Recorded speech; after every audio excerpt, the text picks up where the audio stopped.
마태복음 25장 1절에서 13절까지 말씀입니다. 마태복음 25장 1절에서 13절까지 찾으셔서 한 절씩 교독하도록 하겠습니다. 제가 1절 먼저 읽겠습니다. 그때 천국은 마치 등을 들고 신랑을 맞으러 나간 10 처녀와 같다 하리니. 2절, 그 중에 5은 미련하고 5은 슬기 있는 자라. 미련한 자들은 등을 가지되 기름을 가지지 아니하고, 슬기 있는 자들은 그릇에 기름을 담아 등과 함께 가져갔더니, 신랑이 더디 오므로 다 졸며 잘세. 밤중에 소리가 나되 보라 신랑이로다, 맞으러 나오라 하매, 이에 그 처녀들이 다 일어나 등을 준비할세. 미련한 자들이 슬기 있는 자들에게 이르되 우리 등불이 꺼져가니 너희 기름을 좀 나눠 달라 하거늘, 슬기 있는 자들이 대답하여 이르되 우리와 너희가 쓰기에 다 부족할까 하노니 차라리 파는 자들에게 가서 너희 쓸 것을 사라 하니, 그들이 사러 간 사이에 신랑이 오므로 준비하였던 자들은 함께 혼인잔치에 들어가고 문은 닫힌지라. 그 후에 남은 처녀들이 와서 이르되 주여 주여 우리에게 열어주소서. 대답하여 이르되 진실로 너희에게 이르노니 내가 너희를 알지 못하노라 하였느니라. 함께 읽습니다. 그런즉 깨어있으라, 너희는 그날과 그때를 알지 못하느니라. 아멘. 이스라엘 백성들은 애굽에서 400년 동안 종노릇을 하며 살았습니다. 그러다가 하나님의 크신 능력으로 노예에서 해방이 되었습니다.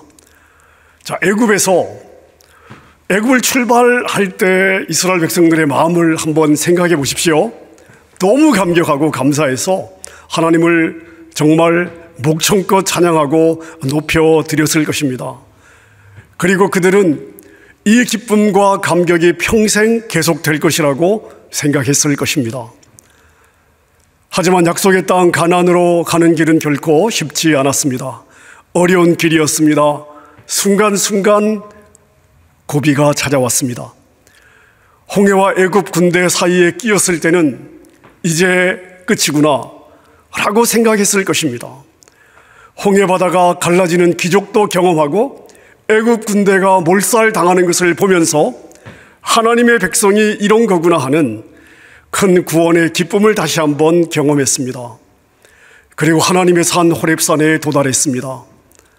하나님은 그 호렙산에서 자기 백성 이스라엘을 만나기를 원하셨습니다.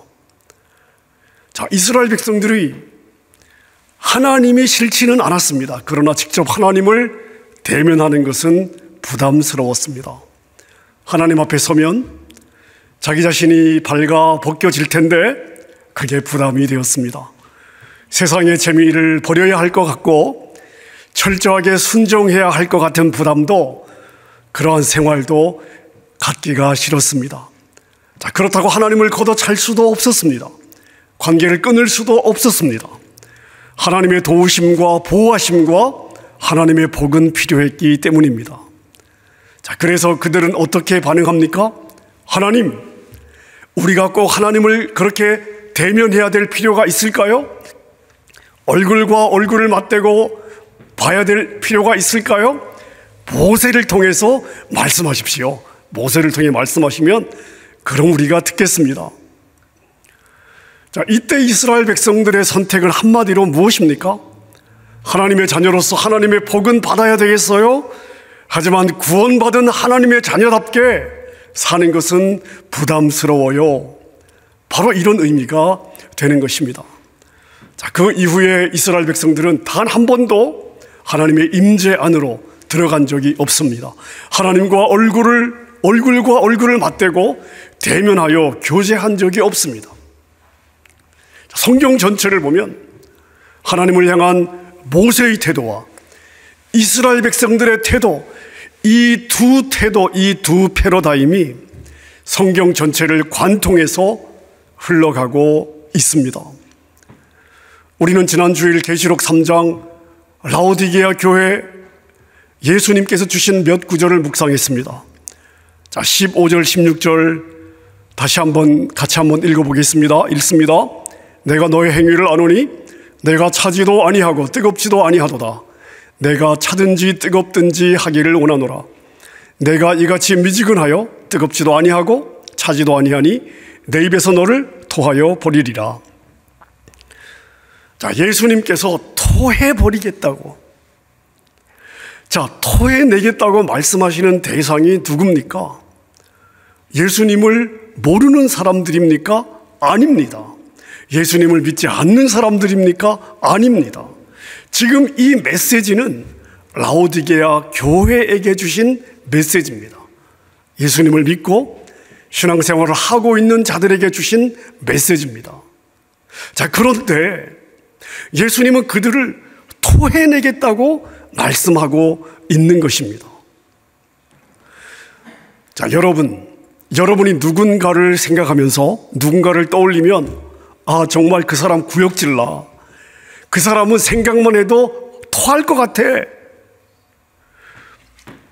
자, 여러분, 그 정도의 사람이라면 그 사람에 대해서 다른 설명이 아마 필요 없을 것 같습니다. 여러분에게 그 사람은 그냥 아닌 겁니다. 자, 그런데 예수님께서 교회를 향해 이야기하시면서 그 어떤 사람들은 토해내고 싶다고 말씀을 하고 있습니다. 자, 어떤 사람들을 토해내고 싶다고요? 뜨뜻 미지근한 자들입니다. 믿는 것은 같은데 열매는 없고, 믿지 않는다고 하기에는 믿는 것 같고, 자, 이런 뜨뜻 미지근한 사람들은 아예 믿지 않는 사람들, 아예 찬 사람들보다 더 역겹다, 더 아니다, 더 소망이 없다라고 보시는 것입니다. 자, 그 이유에 대해서는 제가 지난주에 설명을 드렸습니다. 자, 성도들은 두 종류가 있대요. 뜨겁든지 아니면 뜨뜻 미지근하든지. 제 이야기가 아닙니다. 예수님의 평가예요. 성도들은 두 종류가 있다. 한 종류는 뜨거운 사람들, 한 종류는 뜨뜻 미지근한 사람들, 둘 중에 하나다. 자, 그렇다면 오늘 이 설교를 듣는 여러분은 어느 쪽이십니까? 뜨거운 쪽입니까? 아니면 뜨뜻 미지근한 쪽입니까? 여러분은 주님을 향해 뜨거우십니까? 아니면 미지근하십니까? 자, 오늘 우리가 마태복음 25장 1절부터 13절을 읽었습니다. 우리가 지혜로운 처녀, 미련한 처녀의 비유라고 이야기하는 내용입니다. 자, 이 비유도 이 계시록 3장 15절 16절의 말씀과 똑같은 교훈을 우리에게 주고 있습니다. 이 비유를 보면 10명의 처녀가 등장하고 있습니다. 그들은 등을 들고 신랑 되신 예수님을 맞이하러 나간 처녀들입니다. 자, 그들에게는 등이 있었습니다. 빛이 있었던 거죠. 영생의 선물을 받은 자들입니다. 자, 그들은 모두 예수님을 주라고 부르고 있습니다. 그리고 그들은 모두 재림하시는 예수님을 맞이하기를 고대하며 기다리고 있습니다. 자, 그렇다면 오늘 본문에 등장하는 이 10처녀는 복음을 한 번도 들어본 적이 없는 사람들은 아니겠지요. 믿음이 없는 자들이 아닙니다. 자, 그래서 이 비유는 차가운 자들에게 주시는 비유가 아닙니다. 자, 그리고 한번 보십시다. 자, 10명의 처녀가 있는데요. 10명 중에 5명은 슬기롭고 지혜롭고 5명은 미련했다고 평가하고 있습니다. 저는 오늘 이 비유를 보면서 예수님께서 직접 이 비유를 말씀하셨는데 지혜로운 처녀와 미련한 처녀를 50대 50의 비율로 이야기하고 있습니다. 지혜로운 처녀는 10명 중에 9명이고 미련한 처녀는 1명의 비율이다가 아닙니다. 똑같이 믿는 자들 중에 지혜로운 자는 50, 미련한 자도 50 정도 된다고 보시는 거예요. 이 비율조차도 아무런 의미 없이 그냥 말씀하지는 않으셨을 것 같습니다. 지금 예수님은 교회에게 굉장히 중요한 말씀을 하고 있는 것입니다. 자, 슬기로운 처녀. 누구는 슬기로운 처녀였어요? 누구는 미련한 처녀가 되었습니다. 자, 이 둘을 갈라놓은 것은 무엇이었을까요? 자, 미련한 자들은 등만 가졌습니다. 반면에 슬기로운 자들은 등불을 계속 켤 수 있는 별도의 기름을 가지고 있었습니다. 밤중에 신랑이 온다는 소식이 전해졌습니다. 자, 드디어 신랑을 기다리고 있었는데 드디어 신랑을 만날 때가 온 것입니다. 신랑이 온다는 소식이 왔습니다. 자, 그런데 미련한 처녀들의 등은 꺼져가고 있었습니다. 그들은 즉시 슬기로운 처녀들에게 가서 우리 등불이 꺼져가니 너희 기름을 좀 나눠달라고 부탁을 했습니다. 그러자 슬기로운 처녀들은 뭐라고 대답합니까? 이걸 나누면 나도 부족하고 너희도 다 부족할 것 같으니까 차라리 기름 파는 자들에게 가서 너희 쓸 것을 빨리 사오는 게 낫지 않겠느냐. 자, 이렇게 권면을 합니다. 자, 이 비유에 대해서는 역사적으로 많은 해석이 있었습니다만 이 비유의 결론은 13절 제일 마지막 절에 있습니다. 예수님이 언제 올지 모르니까 기름을 늘 준비해야 한다는 것입니다. 자, 그렇다면 기름을 늘 준비한다는 것은 무엇을 의미할까요? 기름을 준비해야 된다. 예수님이 언제 올지 모르니까 기름을 준비해라. 자, 그러면 여기서 이 기름은 도대체 무엇을 의미하는 것일까요? 자, 여러분 한번 상상을 해 보십시오. 슬기로운 5 처녀와 미련한 처녀 5이 기름 가게로 들어갑니다. 미련한 처녀들은 계산대 앞에서 주머니에서 돈을 꺼내요. 자, 그 주머니에 돈이 꽉 차 있음에도 불구하고 돈을 다 꺼내지 않습니다. 약간의 돈을 꺼내서 가게 점원에게 말합니다. 자, 이 돈으로 등 하나 주시고요, 기름 조금만 주십시오. 자, 이 처녀들은 기름을 더 살 수 있는 돈이 있었습니다. 기름을 더 살 수 있는 돈이 있었습니다. 하지만 그들은 자신의 주머니에 있는 돈을 다 꺼내지 않았습니다. 자신들이 계산해서 꼭 필요한 최소한의 기름만 샀습니다. 이런 거예요. 나 지옥 가고 싶지 않아요? 난 땅에서 복도 받고 나중에 천국에도 가고 싶어요. 이런 것입니다. 자, 그래서 그들은 등은 샀습니다. 하지만 기름은 자기들이 보기에 꼭 필요한 만큼만 산 것입니다. 그리고 하나님 땡큐, 저 이제 구원 받았습니다. 자, 그리고 행복하게 계산대를 떠납니다. 자, 지혜로운 처녀들은 어떻게 했을까요? 그동안 저축했던 돈은 물론 전 재산을 다 팔아서 자기가 가진 모든 것을 다 가지고 왔습니다. 그리고 점원에게 이야기합니다. 이게 제 전 재산인데요, 이게 제가 가진 전부예요. 이거 말고 없어요. 다 가져왔어요. 이 돈으로 저 등을 주시고요, 그리고 남은 돈으로는 다 기름을 주세요. 그리고 등과 기름이 가득 든 기름통을 들고 가게를 떠났습니다. 자, 기름통에 기름이 별로 없는 처녀들은 부담이 없습니다. 왜냐하면 주머니에 아직 돈도 남아있고 그리고 기름통도 가볍습니다. 룰룰랄라. 자, 기뻐하며 신랑을 맞이하러 갔습니다. 자, 근데 예수님은 이 5 처녀를 뭐라고 이야기를 하고 있습니까? 미련한 자들이다. 어리석은 자들이다. 자, 반면에 자신의 전 재산으로 기름통을 산 처녀들은 무거운 기름통을 들고 가느라 더 많이 수고하고 힘들었습니다. 하지만 예수님은 이들을 어떻게 평가하고 있습니까? 슬기로운 처녀들이다. 이들은 정말 지혜로운 자들이다. 뭘 아는 자들이다. 이런 말이죠. 자, 여러분 그럼 한번 생각해 보십시오.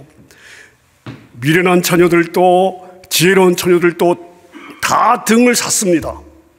기름을 샀습니다. 그러면 그들은 왜 등을 샀습니까? 왜 기름을 샀습니까?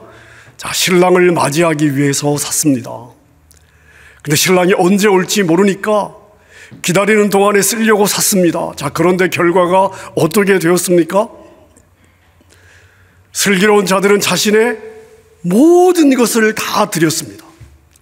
신랑을 맞이하는 일에 자기의 삶을 걸었습니다. 신랑은 이 왕국의 왕자이기 때문에 자신의 전 재산을 다 팔아도 이 신랑과 결혼할 수만 있다면 아깝지 않습니다. 왜? 결혼하고 나면 이 왕국의 모든 것이 내 것이 되기 때문입니다. 그래서 자신들의 삶을 걸어도 아깝지 않았습니다. 자신들의 전 재산을 팔아도 아깝지 않았습니다. 이들에게 중요했던 것은 지금 조금 더 아끼는 것이 아니었습니다. 왕자의 신부가 되는 것이 가장 중요한 일이었습니다. 자, 그런데 신랑이 언제 올지 모르기 때문에 그 신랑을 놓치면 안 되니까 신랑을 잘 준비하는 것이 가장 중요한 일이었습니다. 그래서 언제 올지 모르는 신랑을 준비하는 일에 자신의 삶의 우선권을 두었습니다. 자신들의 시간의 우선권을 두었고 자신들의 물질의 우선권을 두었습니다. 자, 그리고 예수님은 이 처녀들을 어떻게 평가하신다고요? 지혜로운 처녀다, 지혜로운 자들이다, 이렇게 평가하고 있습니다. 자, 반면 미련한 자들은요, 자기 것 챙겼습니다. 중요한 것은 다 자기 것으로 남겼습니다. 물론 그들도 불붙은 등을 가져갔습니다. 빛을 밝혔습니다. 그리고 기름도 적당한 만큼은 가져갔습니다. 자, 문제는 뭐냐? 그 빛이 신랑을 맞이할 때까지 끝까지 가지 못했다는 것입니다. 한밤중이 되었습니다. 그들의 등은 기름이 부족해서 꺼져가기 시작했습니다. 자, 이들이 왜 미련합니까? 자신들이 생색을 낼 수 있을 만큼만 신랑을 맞이하기 위해서 사용한 것입니다. 신랑과 혼인만 하면 모든 것이 자기 것인데 그들은 계산했습니다. 다 드리기 싫었던 것입니다. 신랑도 맞이하고 내 것도 잃지 않는, 한마디로 잔머리를 굴린 것입니다. 여러분, 이런 신앙은요, 환난을 견뎌내기 어렵습니다. 이런 신앙은 끝까지 견뎌내기 어렵습니다. 신랑이 온다는 소식을 듣고 미련한 자들은 즉시 기름을 사러 갔습니다. 자, 그들이 없는 사이에 신랑이 도착했습니다. 혼인잔치가 시작이 됩니다. 준비가 되어 있던 지혜로운 자들은 신랑과 함께 혼인잔치에 들어갔습니다. 그리고 문은 닫혀버렸습니다. 여러분, 한 번 닫힌 문은 다시 열리지 않습니다. 이게 성경이 우리에게 주시는 경고입니다. 성경이 계속해서 우리에게 주시는 메시지입니다. 문이 열려 있을 때 우리가 준비해야 됩니다. 한 번 닫힌 문은 다시는 열리지 않습니다. 자, 미련한 자들이 왔습니다. 주여, 주여, 우리에게 문을 열어주소서 외칩니다. 그러나 신랑은 대답합니다. 진실로 진실로 너희에게 이르노니 내가 너희를 도무지 알지 못하노라. 내가 너희를 도무지 알지 못하노라.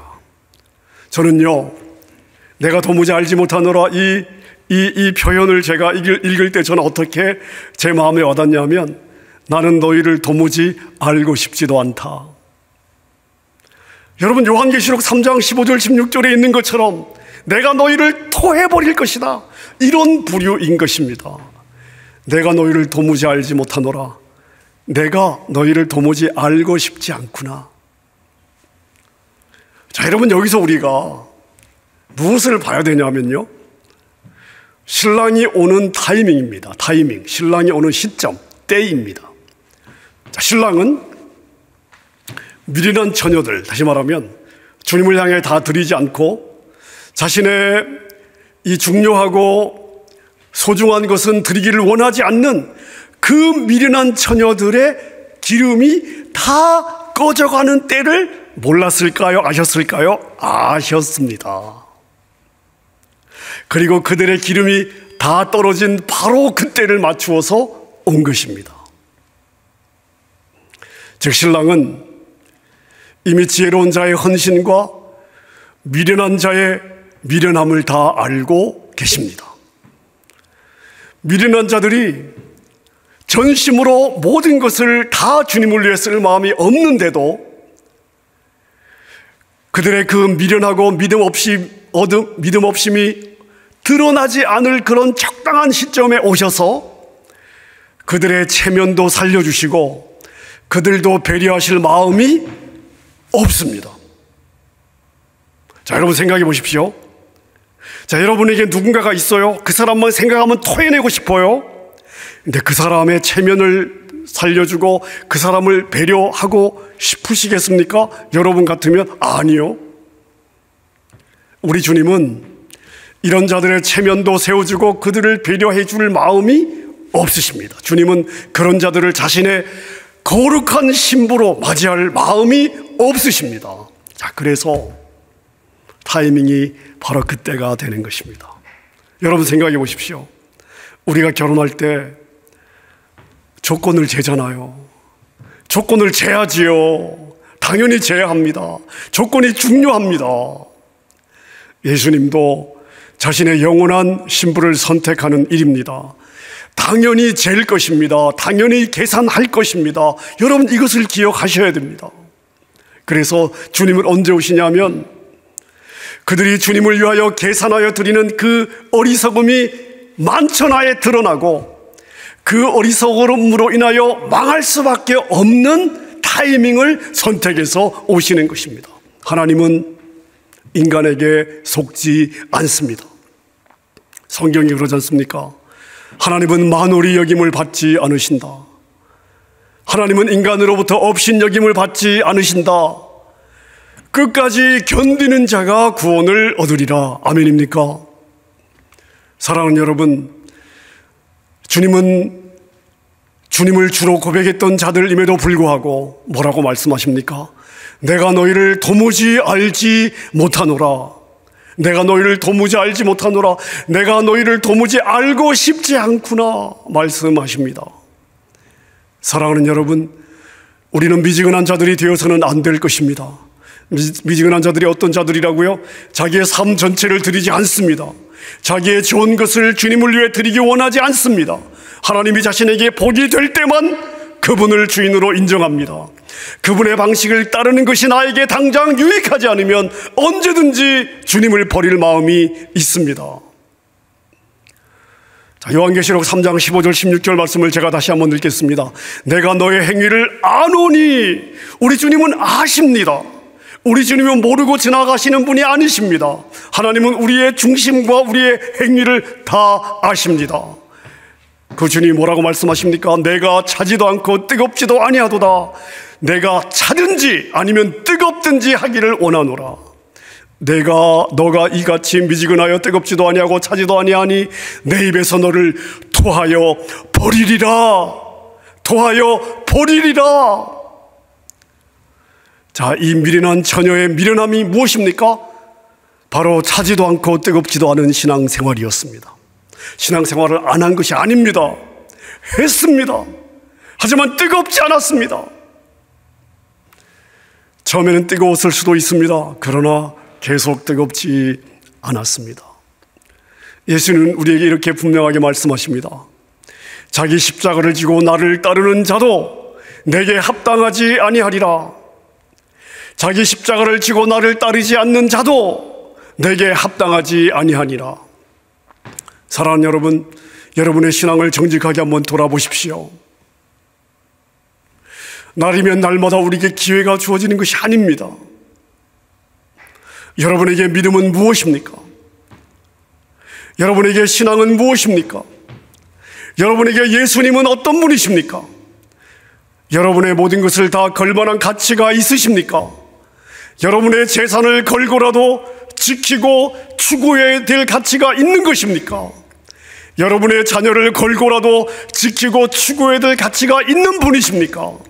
여러분의 장래와 여러분의 삶을 걸고라도 지키고 추구해야 될 가치가 정말로 있는 분이십니까? 아니면 하나님이 복 주시면 땡큐고 복 안 주시고 삶에 어려움을 주시고 내 뜻대로 해주지 않으면 언제든지 버릴 수 있는 분입니까? 그분이 나에게 부담이 되면 적당한 거리를 두고 싶은 그런 분은 아니십니까? 예수님은 여러분의 가슴에, 삶에 가장 소중한 자리에 모셔져 있습니까? 그분이 여러분의 왕의 자리에, 여러분의 주인의 자리에 모셔져야 될 이분이 예수 그리스도가 모셔져 있으십니까? 예수님은 여러분의 100%를 원하십니다. 99%를 원하지 않으십니다. 예수님께 100%를 드리지 않는 믿음은 토해내십니다. 모든 것을 다 걸고라도 반드시 내 것으로 해야 될, 내 것으로 반드시 지켜내야 할 만한 가치가 있는 분, 여러분, 예수님은 여러분에게 그런 분이 되심을 믿으시기를 바랍니다. 여러분의 평생 사는 동안 예수님이 변함없이 여러분에게 가장 소중한 분이 되시기를 주님의 이름으로 축원합니다.